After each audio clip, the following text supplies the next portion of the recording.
Now, this magpie is literally sitting on my windowsill.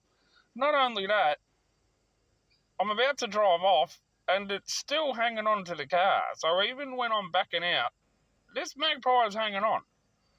Just having a little seat. I'll sit here and wait.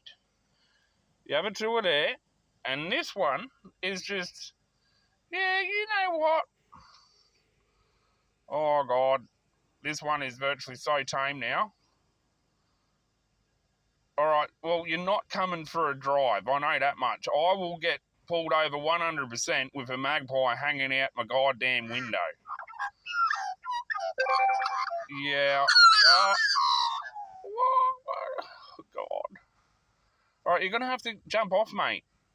You're going to have to jump off. It's part of the deal. Take me with you. Take me with you. It's so bad.